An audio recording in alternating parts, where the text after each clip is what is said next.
디모데 후서 2장을 우리가 이제 지난주에 전부를 다 살펴보질 못하고 중간까지 보았습니다. 그래서 이제 2장의 출발을 보게 되면은 그리스도 예수의 은혜 아래서 강하고, 항상 여러분들에게 말씀을 드리는 것은 은혜가 여러분들을 붙들어야 돼요. 은혜가 붙들어야만이 병사로서 쓰여지게 되고, 은혜가 붙들어야만이 경기하는 자로서 다름질할 수 있고, 은혜가 붙들어서 수고하는 농부로 가는 것입니다. 그러니까 은혜 없이 병사로 본인이 싸울 수 있어요. 은혜 없이 본인이 경기할 수 있습니다. 은혜 없이 수고하는 농부로 살아갈 수 있어요. 근데 은혜가 없다는 이 자체는 그리스도와 관계없는 거거든요. 그리스도와 관계없다는 이 자체는 교회의 몸인, 교회의 머리이신 그리스도와 사실 관계없는 교회 공동체의 모습인 겁니다. 우리가 오늘 이 말씀을 볼 때에도 이제 오늘 우리가 이 성경들을 하나하나 이렇게 풀어가잖아요. 데살로니가전서, 데살로니가후서, 디모데전서, 디모데후서, 이게 이제 성경을 풀어가는 것은 여러분들에게 성경을 알려주기 위해 가지고 쭉 이어서 말씀을 전하는 것입니다. 디모데후서 같은 경우에는 바울의 서신 가운데서 맨 마지막 편지이고, 디모데가 에베소 교회 사역자로 수고하고 있고, 3차 전도 때 원래 바울이 에베소에서 사역을 하다가 3차 전도를 끝나고 에베소를 떠날 때에 디모데에게 교회의 바톤을 넘기게 됩니다. 이제 디모데가 교회에서 사역하는 거예요. 그리고 3차 전도가 끝난 다음에 바울이 어디로 가냐면 예루살렘으로 가서 예루살렘에서 죄인으로 이렇게 고발을 당해가지고 로마로 가고, 로마의 1차 투옥이 되고, 잠시 풀려났다가 다시 로마 감옥의 2차 투옥이 되는 겁니다. 2차 투옥이 된 상태에서 바울이 디모데에게 편지를 쓰는 거예요. 순교를 앞에 두고 있는 상황에서 이 편지를 쓸 때에 에베소 교회에서 사역하고 있는 디모데에게 사실 목회적 측면에서 접근하는 편지입니다. 그러면 이거는 목회자만 받아야 되냐? 당연히 1차적으로는 목회자가 받아야 될 편지예요. 그런데 또 하나 우리가 중요하게 받아야 될 것은 무엇냐면은 본인의 신앙에 대한 목회를 하셔야 돼요. 자기 신앙에 대해서 목회하셔야 된다고. 제가 여러분들에게 목회자로서 이렇게 목양을 하는 것도 필요하고, 또 하나는 본인 스스로가 본인의 영적인 상태를 위해서 목회를 하셔야 돼요. 그리고 목회를 하기 위해서 본인 스스로가 본인의 영적인 상태를 위해서 기도해야 되고, 본인 스스로가 말씀을 통해서 꼴을 먹어야 되고, 그래야만이 본인을 목회할 수 있는 것입니다. 자, 그러면 우리가 이제 이런 관점에서 오늘 우리가 본문에 보게 되면 14절에 너는 그들로 이 일을 기억하게 하여 라고 말씀합니다. 자, 이 일을 기억하라는 것은 지금 디모데 후서를 쭉 살펴보게 되면은 디모데 후서 1장에서 언급되고 있는 것은 하나님이 우리를 구원하시고 거룩하신 소명으로 부르심은 우리의 행위대로 하심이 아니고 오직 자기 뜻과 영원 전부터 그리스도 예수 안에서 우리에게 주신 은혜대로 하심이라. 우리 이걸 잊어버려요. 1장 9절에 나오는 이 말씀을 잊어버려요. 그러니까 우리를 구원하시고 우리를 소명하신, 부르신 것은 우리의 뜻이 아니고 우리 행위대로 한 것이 아니고 하나님께서 자기 뜻을 따라 하신 것이고, 이것은 영원 전부터 그리스도 예수 안에서, 우리가 탄생하기 전부터 그리스도 예수 안에서 우리에게 주신 은혜로 이 일들이 이루어지도록 하신 것입니다. 그래서 그렇게 돼서 이제 디모데 같은 경우에는 지금 사역자로 있는 거예요. 그러니까 물론 회장님이 회장된 것은 창세전에 그리스도 안에서 회장으로서의 이 일을 할 수 있도록 은혜를 주신 것입니다. 그 은혜로 회장의 일을 하는 거예요. 물론 그 과정 속에서는 회원들의 천거가 있을 것이고, 또 투표하셨나요? 그냥 한다고 했어요. 때로는 투표를 하여 가지고 표를 통해 가지고 될 수도 있고, 뭐 복수 추천이 올라오게 되면 투표를 하기도 하지만은, 그러나 그 이면에 보게 되면은 은혜로 이 일들이 주어졌다는 것입니다.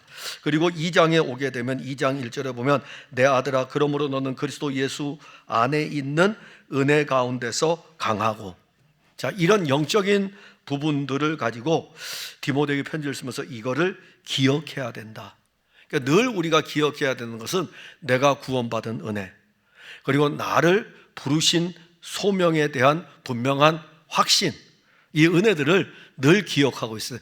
소명도 은혜로 말미암아 주어진 것이고 구원받은 것도 은혜로 말미암아 주어진 것이고, 그렇게 이제 영적인 신앙의 걸음을 걸어갈 때 오늘 아주 중요한 14절부터 26절까지 나오는 내용 중에 계속 연결시켜가는 단어들이 나옵니다. 14절에 말다툼이라는 단어가 나오고 16절에 망령되고 헛된 말에 대해서 나오고, 이것을 그들의 말은 악성 종양이라고 이렇게 이야기했고, 그 다음에 또 지나가게 되면은 여러분들이 23절에 보면은 어리석고 무식한 변론이라 그랬고, 그게 도대체 무슨 내용이지? 그것을 18절에 진리에 관하여는 그들이 그릇되었도다 부활이 이미 지나갔다 하므로, 이거예요. 그러니까 교회 공동체 안에 어떤 무리들이 있냐면은 예수 그리스도의 부활은 이미 지나갔다. 그러면 이제 교회 공동체 안에서 일어나겠죠. 예수님의 부활은 맞다 이겁니다. 역사적으로는 이미 지나간 일이지만은 성령으로 말미암아 이 부활은 우리에게 매 주일마다 부활이고, 그리고 예수 그리스도의 십자가의 사건과 부활은 과거의 일이지만 예수님의 세계는 영원한 시간이기 때문에 이 영원한 시간은 오늘 그 십자가가 2000년 전의 십자가이면서 또 한 면에서는 2000년 전의 부활이면서 우리에게는 오늘의 현재라는 것입니다. 오늘의 현재의 십자가고 오늘의 현재의 부활이에요. 그러니까 여러분들이 만약에 예수를 믿을 때에 2000년 전에 예수의 부활을 믿는다는 것은 잘못된 것이에요. 2000년 전에 예수님 부활하신 것이 맞아요. 그 부활의 생명이 그의 영으로 말미암아 오늘 우리에게 실제라는 것이 지금 교회 공동체의 중요한 내용인 것입니다. 그러면 이제 교회 안에 들어오게 되면 여기에 대해서 논쟁이 벌어지겠죠. 2000년 전에 이 성경을 기록할 때가 AD 67년, 68년경이에요. 예수님 부활하실 때가 AD 30년에서 34년 사이라 그러면은 30년 전에 예수님이 이 편지를 쓸 때에 교회 안에 있는 사람들은 예수님 30년 전에 부활했다, 이것만 지금 이야기할 거 아닙니까? 그러면 예수님 30년 전에 부활했다면 여러분들의 부활하고 무슨 관계가 있어요? 예수님이 30년 전에 십자가에 죽으셨다면 여러분들이 예수의 십자가하고 무슨 관계가 있어요? 예수님의 십자가는 시간의 세계 안에서는 2000년 전에 일어났던 일이고, 이 성경을 기록할 때는 30년 전에 있었던 사건이고, 부활의 사건도 시간의 세계 안에서는 이 성경을 기록할 때는 30년 전의 사건이지만, 그 사건은 영원의 시간 안에서는, 예수님은 시간의 세계로 들어오셨지만 그분 본성 자체가 영원이잖아요. 영원의 시간 안에서는 그분은 30년이 지난 이 시간에도 부활이 오늘 일하고 있다는 것입니다. 부활이 오늘 주 예수의 복음을 듣는 자들에게 생명으로 역사하고 있는 것이고, 그리고 오늘 2000년이 지난 우리에게도 예수의 부활 생명은 과거의 부활 생명이 아니라 현재의 부활 생명이라는 것입니다. 그거 지금 알려주는 거예요. 그러면 이제 교회 안에서 이러겠죠. 아니지 않느냐, 2000년 30년 전에 있었던 사건 아니냐, 부활은 지나갔다 이겁니다. 자, 그럼 부활은 지나갔으면은 현재는 어떡하려고요? 부활이 지나간 사건이라면 현재는 어떡하라고요? 나하고 상관없는데요. 2000년 전에 있었던 십자가와 부활의 사건이 지나간 사건이라면 나하고 아무 상관없잖아요. 그게 이제 교회 안에서 이론적인 논쟁이 일어나는 거예요. 논쟁이 일어나다 보니까는 말다툼도 일어나게 되고 변론도 나오게 되고, 그러니까 오늘날 교회 안에서 일어나는 수많은 말다툼이 있습니다. 자, 이것을 우리가 한번 봅시다. 교회 안에 오늘 종교적 유대인들이 있어요.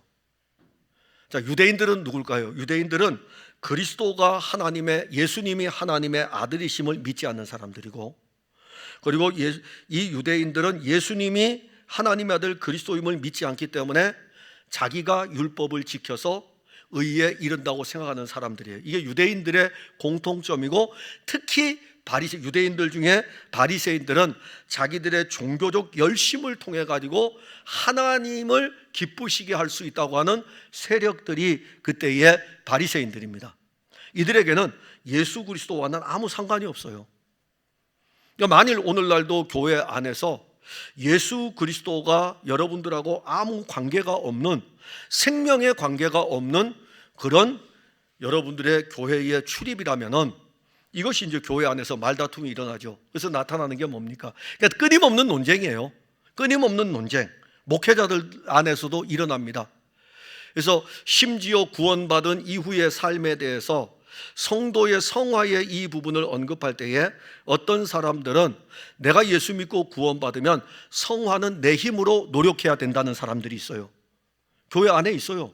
그래서 내가 열심을 내야 되고 내가 수고해야 돼. 성경에 그런 표현들이 나오니까는. 그런가 하면은 어떤 사람들은 예수 그리스도로 말미암아 구원의 은혜를 입었으니까는 성령이 우리 안에 오셔서 그의 영이 우리 안에 사심으로 말미암아 내 안에 내가 하는 모든 일들을 이끌어 가시는 분은 그가 우리 안에 사시는 것이다. 그래서 성화도 내 단독의 사역이 아니고, 그러니까 구원은 그리스도의 단독의 사역을 믿는 것은 똑같아요. 똑같은데 성화도 그리스도와 그리스도의 사역이냐 아니면은 그리스도가 없는 사람의 사역이냐 측면에서 또 달라요. 그럼 이제 논쟁이 일어나게 되겠죠. 저는 우리 교회 안에도 충분히 일어난다고 생각이 돼요.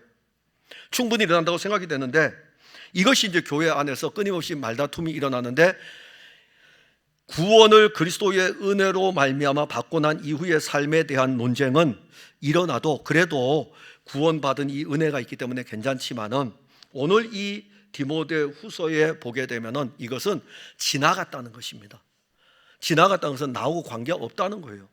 나하고 관계없는 이것을 가지고 십자가와 부활의 복음이 자꾸 들어오게 되니까는 교회 안에서 다툼이 일어납니다. 그래서 디모데에게 이 일을 기억하게 하라 이겁니다.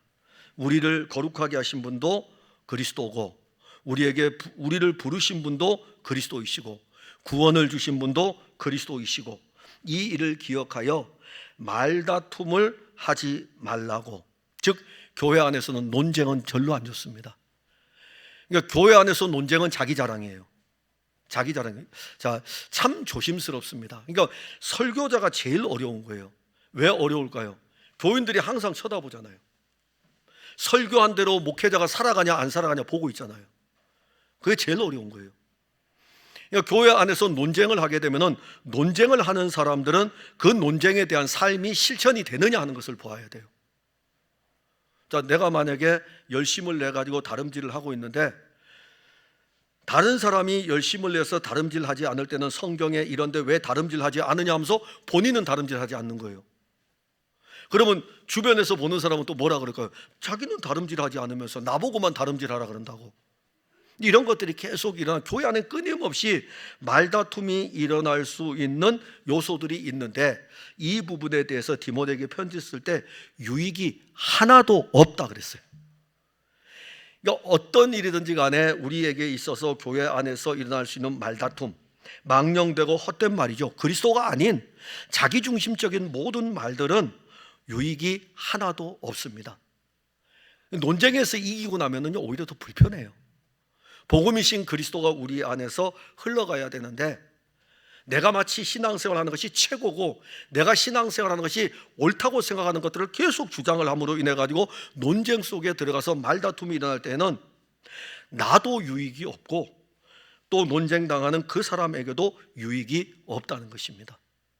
그래서 바울이 디모데에게 편지를 쓸 때에는 이렇게 합니다. 14절에 오히려 듣는 사람들을 망하게 할 뿐이다. 그래서 이제 여러분들이 혹시 신앙 성경을 이렇게 읽다가 내가 생각하는 관점도 있고 또 있어요. 그럴 때마다 여러분들에게 경건의 서적을 읽으라는 이유가 있어요. 경건의 서적을 읽어야 돼요. 성경을 읽고 난 다음에 여러분들이 좋은 서적이 있어요. 우리에게 이제 가장 좋은 경건의 서적은 청교도들이 쓴 글을 보면 돼요. 종교개혁자가 쓴 글이나 청교도들이 쓴 글을 보면 돼요. 그러면 이미 우리보다 앞에 세대잖아요. 이미 우리보다 앞에 세대에서 일어난 일들이기 때문에 그들의 글들을 통해 가지고 우리는 교회 공동체가 어떠한 것인지, 이 말씀이 어떠한 것인지를 알게 되는데 유익하게 되고, 유익하게 될 뿐만이 아니라 우리의 신앙을 견고하게 세워져 가는 것입니다. 그래서 할 수만 있으면 여러분들이 경건서적을 읽으셔요. 경건서적을 읽는데 책을 고르기 어려우시다면은 그냥 이 네이버 포털 검색창에 청교도 서적 딱 쳐보시면 돼요. 청교도 서적을 치면은 청교도 서적들이 나옵니다. 그리고 그 서적을 여러분들이 읽으시면 저와 설교의 맥이 거의 유사하기 때문에 아무 어려움이 없어요. 근데 여러분들이 만약에 웨슬레 계통의 설교를 읽으면은 저하고 많이 달라요. 그래서 제가 여러분들에게 부탁드리는 것은 듣는 자들에게 유익이 되고 읽는 자들에게 유익이 되는 것은 청교도의 경건한 서적도 여러분들이 읽으시면 돼요.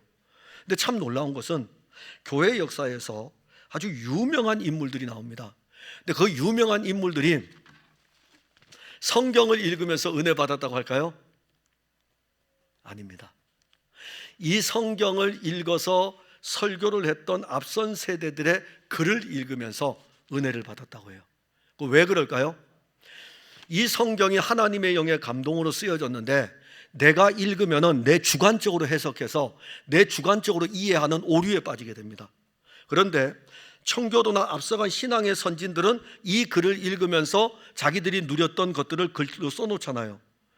그러면은 이 글을 읽으면서 도움을 입기 때문에 많은 사람들이 글을 읽으면서 변화가 일어나게 됩니다. 청교도의 글. 그래서 청교도들은 딸이 시집을 가든지 아들이 장가를 가든지 간에 선물이 있어요. 뭘 선물할까요? 책을 선물합니다. 그때는 출판이 어려우니까는 책을 하나 선물 받으면 평생을 가지고 있어요. 그래서 책 한 권을 평생을 읽는 겁니다. 읽고 또 읽고 읽고 또 읽고. 좋은 서적은 계속 읽으면 좋아요. 성경보다 더 좋은 건 없죠. 근데 성경을 우리가 이해하는데 어려움이 있다면 이 성경을 이미 알고 있었던 분들의 글을 읽으면 도움이 됩니다. 그래서 이 듣는 자들에게 유익이 돼야 돼요. 말씀을 들을 때 유익이 돼야 됩니다. 그래서 15절에 보면 디모데에게 너는 진리의 말씀을 옳게 분별해야 된다. 지금 교회 안에 이렇게 말다툼을 일으키는 세력들이 들어왔다 이겁니다. 부활이 이미 지나갔다고 하는 사람들이 들어와서 믿음을 무너뜨리는 일들이 일어나고 있으니까는 너는 에베소 교회 양떼들을 지금 목양하고 있는데 정말 너는 이 말씀을 바르게 분별해야 된다. 바르게 분별해 가지고 이 에베소 교회 성도들을 세워가야 될 것에 대해서 말씀하는 것입니다. 그리고 15절에 부끄러울 것이 없는 일꾼으로 인정된 자로 자신을 하나님 앞에 드리기를 힘쓰라 그랬습니다. 자, 여기 힘쓰라. 자, 힘쓰라는 이 말을 볼 때에 그건 내 행위잖아. 맞아요. 구원받은 성도로서 말씀을 읽는데 힘을 써야 되고 경건의 서적을 읽는데 힘을 써야 되고 이 말씀이 그러한 거라고 상고하고 연구하고 집중하는데 힘을 써야 됩니다. 설교자가 설교를 작성할 때에 이런 부분에 대해서 힘쓰지 않으면 어찌 설교할 수 있겠습니까? 근데 그것이 내가 의를 이루기 위해서 힘쓰는 것이 아니고요, 내게는 이미 그리스도의 의가 주어져 있기 때문에 그 의를 함께 나누기 위해서 더 깊이 알아가는 힘씀을 이야기하는 것입니다. 그리고 16절에 망령되고 헛된 말을 버리라. 말다툼을 일으키는 말입니다. 망령되고 헛된 말. 자, 망령되고 헛된 말은 그리스도가 이루신 일들에 대해서 부분적으로 아는 것들이에요. 그러니까 그리스도의 부활이 있었어요. 맞아요. 예수님의 부활이 있었는데 그건 맞다 이겁니다. 근데 이게 지나갔다고 하니까는 부분적으로 아는 거예요. 온전히 아는 것이 아닙니다. 이걸 가지고 마치 전부를 아는 것처럼 이야기하고 있기 때문에 이러한 것들이 교회를 어지럽히는 겁니다. 만약에 우리 교회에 불교의 사상을 가지고 들어와서 누가 이야기를 하면 전부가 아니잖아요. 안 받을 겁니다. 근데 교회 안에서 예수님의 부활이 있다 이겁니다. 근데 예수님의 부활이 있는데 지나간 부활이라 그러면은 받을 사람이 있다고요. 왜? 교회는 그리스도의 부활에 대해서 이야기하고 있기 때문에. 근데 그리스도의 부활에 대해서 이야기할 때에 이미 지나간 것도 맞고 이미 지나갔을 뿐만이 아니라 성령으로 말미암아 오늘 우리에게 실제라는 것도 말씀하고 있는 거예요. 그렇게 가르쳐야 되는 거예요. 그렇게 가르쳐야 되는데 지나갔다라고 하면서 나와 무관하게 가르치다 보면은 이거는 헛된 말이에요. 그럼 교인들이 그 헛된 말을 들을 때에 용납할 수 있는 경향성이 있기 때문에 디모데에게 편지를 쓰면서 말씀을 한번 잘 분별해 보라 이겁니다. 말씀을 너가 잘 먹고 이 말씀이 옳은가 분별을 하여 가지고 그들에게 바르게 가르쳐야 되지. 그러지 아니하면 경건하지 아니함에 점점 나아간다. 여기 경건이라는 이 단어는 성경에서 아주 중요한데 오늘날은 사람들이 경건이라는 단어를 율법주의로 생각을 해요. 아닙니다. 경건이라는 단어를 율법주의로 생각해 가지고 요즘 성도들은 어떻게 부르냐면 영성이라 이렇게 불러요. 근데 사실 영성은 성경에 없습니다. 표현되지 않았어요.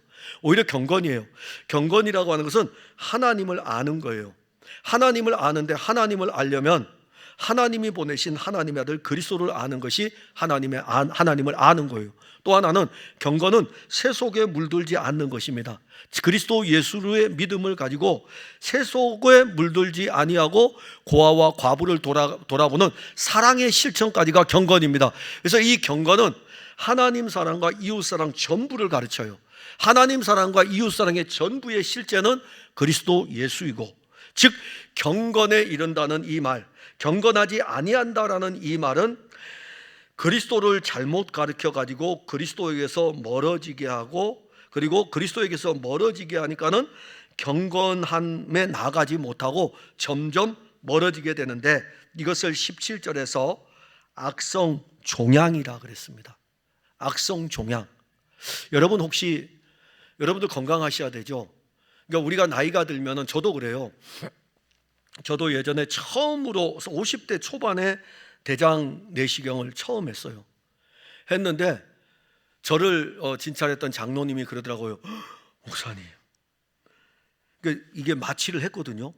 마취를 했는데 이 대장 내시경을 할 때에 그 안에 용종이 있는데 이 용종을 떼는데 너무 많아가지고 그 의사 선생님 생각에는 이 정도 마취를 하면 되겠다라고 했는데 너무 많으니까 떼내는 중에 의사 선생님이 하는 게 다 들려요. 다 들려 이야기가. 근데 내가 눈에서 깨지는 못해도 들려요. 몇 개를 떼내냐면 7개를 떼어냈어요. 그리고 나서 이제 7개를 떼어내고 난 다음에 주치의하고 이렇게 앉아서 이야기를 했어요. 이야기를 하는데 장로님이 그래요.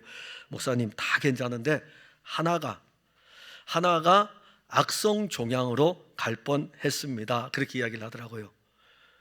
그리고 나서 이제 저보고 1년에 한 번씩은 대장 내시경은 꼭 하시라고. 그래서 거의 1년에 한 번씩은 대장 내시경을 합니다. 근데 그때까지도 아무 생각이 없었어요.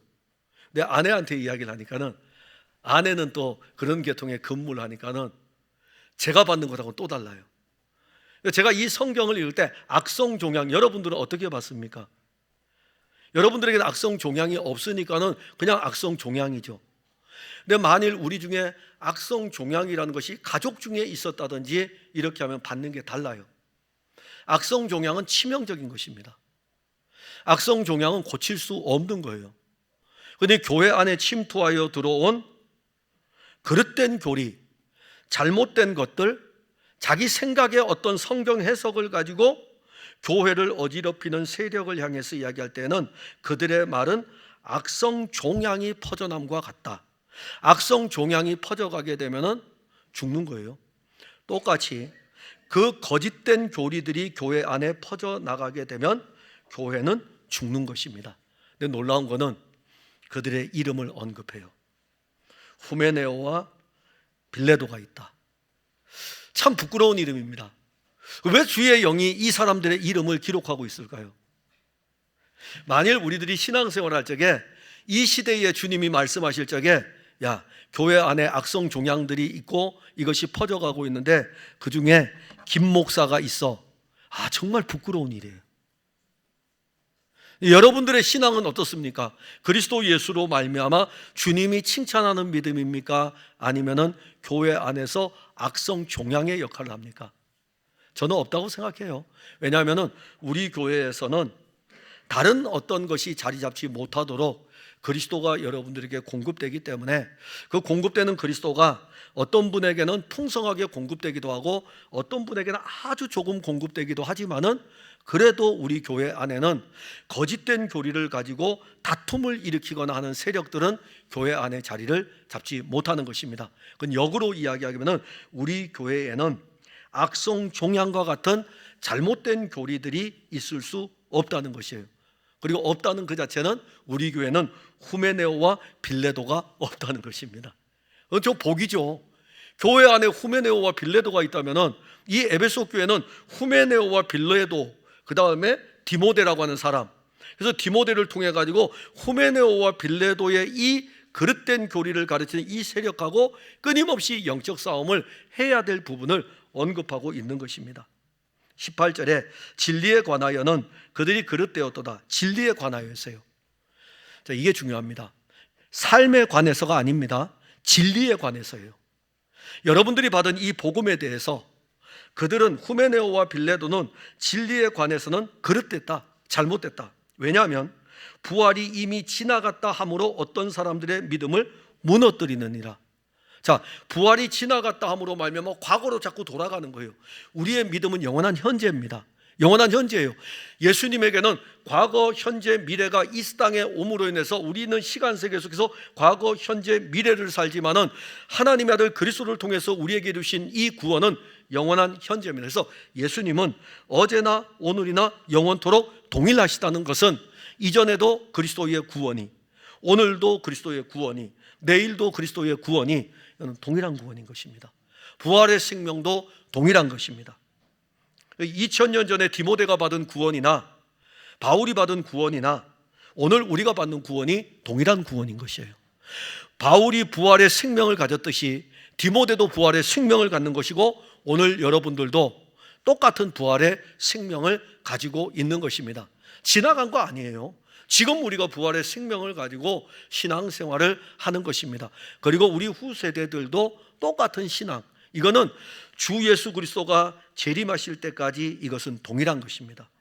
자, 이것을 언급하면서 19절에 그러나 하나님의 그러한 일들이 있어도 하나님의 견고한 터는 섰다, 이렇게 말씀합니다. 하나님의 견고한 터는 섰다. 오늘 아침에 아내랑 잠깐 어떤 부분을 이야기를 했어요.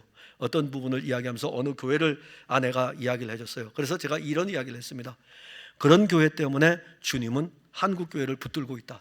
그런 교회 때문에. 저는 우리 풍성한 교회 성도들로 인해서 한국 교회가 주님의 손에 붙들려 있음을 보아야 돼요. 그러니까 교회에 대해서 사람들 그러잖아요. 교회가 이렇고 교회가 저렇고 막 교회에 대해서 부정적 이야기 많이 합니다. 근데 부정적 이야기 많이 하고 어떻게 보면은 한국 교회는 예수님이 없는 것 같아요. 모든 사람들이 이야기할 때 한국 교회에 대한 좋은 점을 이야기하는 게 없어요. 전부 다 한국 교회 이렇고. 이제 사실 여러분들이 교인들 만나보세요. 교인들 만나보면요, 전부 다 부정적인 말로 점철돼 있어요. 마치 광야의 길을 걸어가는 이스라엘 백성들처럼 원망, 불평, 불만 막 가득한 것이 오늘날의 광야 교회의 모습인 거예요. 그래도 걱정하지 마셔요. 그런 불평, 불만 속에서도 약속의 땅으로 이끄시는 분은 이스라엘 백성들의 힘으로 가는 것이 아니라 하나님의 약속 안에서 된 땅이기 때문에 그거는 가게 돼 있어요. 그러니까 그리스도가 교회의 머리이십니다. 그래서 오늘 본문 19절에서 그래? 그런 일들이 있어도 걱정하지 말라. 하나님의 견고한 터는 섰다 이겁니다. 하나님의 견고한 터가 서 있기 때문에 누구도 교회를 허물 수 없고 이런 세력들이 들어올지라도 교회를 어지럽힐 수 없다고 하면서 19절 중반절에 주께서 자기 백성을 아신다 하며, 주께서 자기 백성을 아시는 거예요. 아시기 때문에 이런 말다툼이나 헛된 것들을 가지고 교회를 어지럽히는 세력들이 있을지라도 이 교회는 그리스도의 교회이고, 그리고 그리스도의 교회일 뿐만이 아니라 이 교회 공동체 안에 여러분들을 아시는 것은 주님이 아시는 거예요. 주께서 여러분들의 믿음도 아시고 여러분들의 걸음도 다 세고 계십니다. 그리고 19절에 이 부분을 여러분들 보게 되면 구약의 성경을 이사야서를 가지고 언급할 때에 주의 이름을 부르는 자마다 불의에서 떠날지어다. 자, 견고한 터가 섰고 주께서 자기 백성을 아시는 이들을 누구라 그러냐면 주의 이름을 부르는 자들이라고 한 거예요. 이들은 후메네오와 빌레도처럼 말다툼, 진리의 말씀을 어그러지게 하여 가지고 헛된 것들을 가지고 들어오는 거기로부터 떠나야 된다, 이렇게 말씀합니다. 그러니까 여러분들, 그리스도에게는 자꾸 가까이 가셔야 되고 그리스도가 아닌 것에서는 떠나가셔야 돼요. 떠나가시면 돼요. 그게 방법이에요. 목사님 잘 모르겠어요. 모르면은 예수 그리스도에게로는 가까이 가고 예수 그리스도 아닌 다른 것에 대해서는 자꾸 멀어져 가시면 돼요. 이게 주의 이름을 부르는 자들에게 주어진 놀라운 축복입니다. 제가 학교에서 강의를 할 때에 사람들이 아멘을 아주 잘하는 부분들이 있더라고요. 강의를 하면서 만약에 히브리서면 히브리서 강의를 이렇게 쭉 하면서 나가거든요. 그러면은 끊임없이 학생들이 아멘하는 것은, 히브리서는 그리스도가 풍성하잖아요. 대대상으로 오신 그리스도에 대해서 막 증거하면은 그냥 막 아멘 아멘 아멘 해요. 왜? 그들은 주의 이름을 부르는 자들이기 때문에. 부르는 자들이기 때문에. 그런데 이 어떤 자기 열정적으로 하나님의 은사를 자기의 어떤 하나님의 성령이 우리에게 은사를 주어서 막 어떤 자기 열정적으로 가는 사람들은요, 여러분들은 열심을 내야서 복을 받고 이렇게 열심을 내야 달려가야 되고 막 그러면은 또 그 사람들은 거기에 또 아멘해요. 달라요, 사람들이. 그러니까 여러분들은 무엇에 아멘하는 거냐면은 그리스도가 이루신 일들에 대해서 아멘하고, 여러분들을 부르신 이도 그리스도고 여러분들을 견고하게 세우고 가시는 분도 그리스도이십니다. 그게 지금 중요한 내용인 것입니다. 그리고 20절에 큰 집을 이야기합니다. 제가 참 좋아하는 구절이에요. 큰 집. 자, 큰 집이라고 하는 이 자체는 하나님께서 그리스도 예수 안에서 세운 이 집이 큰 집입니다. 이 세상에 하나님보다 큰 자는 없어요. 하나님보다 큰 자는 없습니다. 그래서 하나님이 크신 분이셔요. 하나님의 아들 그리스도가 이루신 교회는 큰 집입니다. 그러니까 아무리 작은 교회라 할지라도 큰 집이에요. 가정에서 어떤 목사님이 교회를 개척을 해야 되는데 돈이 없어요. 그래서 이제 집에서 교회를 개척을 시작해요. 그럼 이제 교회 공동체가 되는 겁니다. 작은 교회일까요? 큰 교회일까요? 작은 교회요, 그죠? 역시 우리 회장님이십니다. 작은 교회예요. 그런데 교회의 머리는 누구죠? 예수님. 예수님은 큰 분이셔요, 작은 분이셔요? 큰 분이에요. 그럼 그 교회는 작은 교회, 큰 교회예요? 큰 교회. 이제 답이 나왔어요. 큰 교회이십니다. 그러니까 우리는 흔히 큰 교회, 작은 교회를 이야기할 때에 사실 어떤 교회의 사이즈를 보고 이야기합니다. 자, 그럼 물어봅시다. 저는 우리 집에 우리 조카들이 있는데 큰아버지예요. 큰아버지. 왜냐하면 제가 큰아버지 되고 싶어 큰아버지가 된 게 아니라 태어나 보니까 큰아버지가 돼 있는 거예요. 내 동생들이 밑에 줄줄 났으니까는. 그래서 큰아버지가 돼 있어요. 그러면 제가 사는 집은 큰 집일까요? 작은 집일까요? 조카들이 볼 때 큰 집이죠. 자, 왜 큰 집일까요? 집의 평수가 커서요? 아니에요. 큰아버지이기 때문에 큰 집이에요. 하나님이 크신 분이셔요. 하나님이 크신 분이에요. 한없이 크신 분이셔요. 그래서 큰 집이라고 했을 때는 이건 하나님의 집이에요. 하나님의 집. 이 집에는 얼마나 많은 그릇들이, 하나님의 집에서 쓰여질 그릇들이 얼마나 많이 있겠습니까? 그러니까 여전도의 회장님도 그렇고 사여전도의 모든 분들도 하나님의 집의 그릇들이에요. 그 큰 집의 그릇들입니다. 이게 쓰여지고 있는 거예요. 이거 얼마나 복된 것입니까? 바울은 디모데에게 편지를 쓰면서 에베소 교회를 지금 언급을 하는 거예요. 에베소 교회 언급하면서 니네 교회, 이 교회는 하나님의 큰 집이다. 큰 집이다. 하나님이 계신 곳이고, 그리고 거기에 많은 사람들이 있는데 하나님께서 쓰는 그릇들이다라고 말씀하는 것입니다.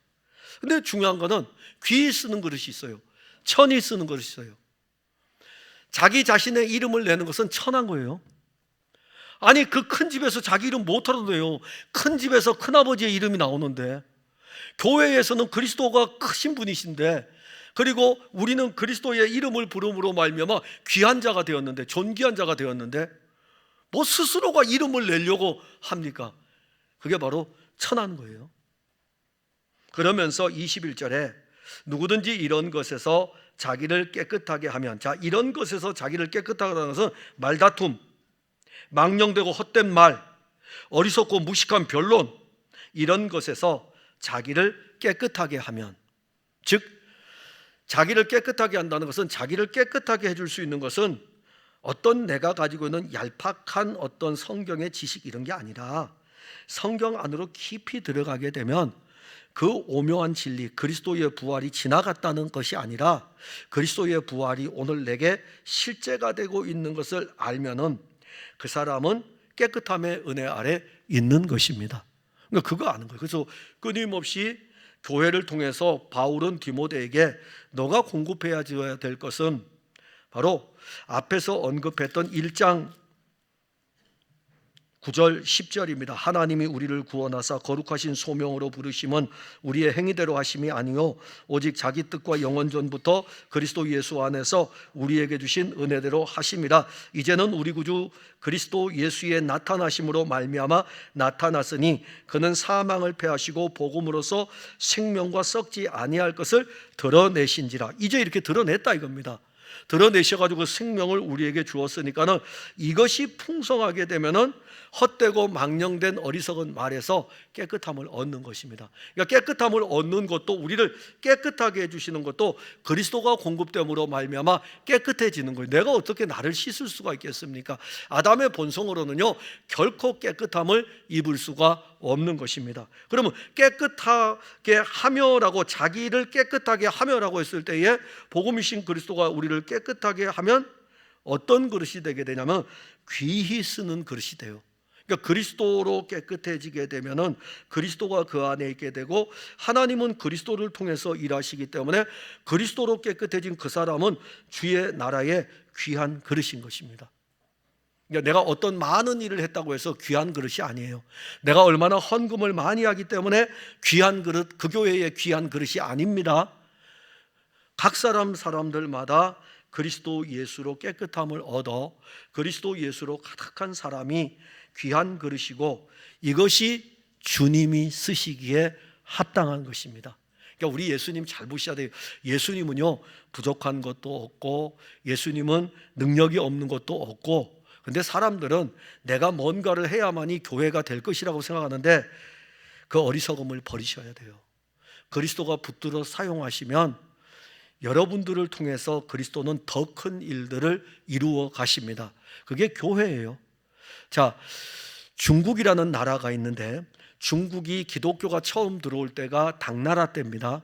당나라 때에 기독교가 들어왔는데, 여러분들 당나라 때 기독교가 들어와서 당나라에서는 기독교를 어떻게 받았냐면은 왕과 귀족들이 받았어요. 왕과 귀족들이 받으니까는 자기들이, 왕이 어때요? 내가 기독교를 받았어요. 귀족들이 기독교를 받았어요. 그럼 우리 당나라에는 내가 아니면은 기독교가 전파될 수 없어, 이렇게 할 거 아니에요. 근데 당나라 때 들어온 기독교는 200년을 버티지 못하고 끝나게 됩니다. 유명한 칙천무 때부터 시작해서 끝나게 돼버려요. 그리고 로마 제국은, 그 이전에 있었던 로마 제국은 기독교가 어떻게 들어갔을까요? 기독교는 가난한 자에게, 보잘것 없는 자에게 그리스도가 들어갔습니다. 보잘것 없으니까 나는 아무것도 할 수 없는 거예요. 누가 일하십니까? 그리스도가 일하시잖아요. 그리스도가 일하시니까 250년이, 복음이 증거되고 250년이 지난 다음에 전 로마 제국이 기독교를 인정하게 돼요. 300년이 지나고 나면은 로마 제국이 기독교를 국교로 선포합니다. 그러니까 내가 강함을 통해서 일하는 것이 아니라 내 약함을 통해서 그리스도가 당신이 쓰시기에 합당하게 이끌어 가시는 것입니다. 그게 바로 21절이에요. 그리고 22절부터 26절까지의 내용을 보면은 우리가 피하여야 될 거, 따라야 될 거, 그리고 이런 부분들을 쭉 언급하면서, 사실 너는 청년의 정욕을 피하고라고 했던 것은 디모데가 아직 젊거든요. 그러니 얼마나 그 육신의 정욕과 안목의 정욕과 이생의 자랑, 자기 혈기, 이런 것들 내가 뭐든지 할 수 있다는 이것이 얼마나 강하겠어요. 이 정욕이라고 하는 것은요 자기의 욕망이에요. 자기가 뭔가를 할 수 있다는 이 모든 것들을 피하라 이겁니다. 그리고 무엇을 따르냐면은 주를 깨끗한 마음으로 부르는 자들과 함께, 자, 그리스도의 복음을 듣고 그리스도와 함께 하나 된 그들과 함께 의이신 그리스도, 믿음의 실제이신 그리스도, 사랑을 공급하고 화평의 실제이신 그리스도, 그분을 따라서 나를 버리고 그분을 따르라 이겁니다. 그리고 23절에 어리석고 무식한 변론을 벌이라. 교회는 변론하는 곳이 아닙니다. 그러니까 교회는 변론하면 안 돼요. 그러니까 그건 학문의 경지에서는 변론하면 돼요. 근데 신앙의 경지에서는 변론은 무익한 것입니다. 그러니까 우리가 가져야 될 것은 성경 공부를 할 때는 변론할 수가 있겠죠. 그래서 서로 모르는 거 궁금한 거 물어볼 수도 있지만은 복음이신 그리스도에 대해서는 여러분들이 믿음으로 취하여야 됩니다. 그래서 변론이라는 것을 통해서 다툼이 일어나게 됩니다.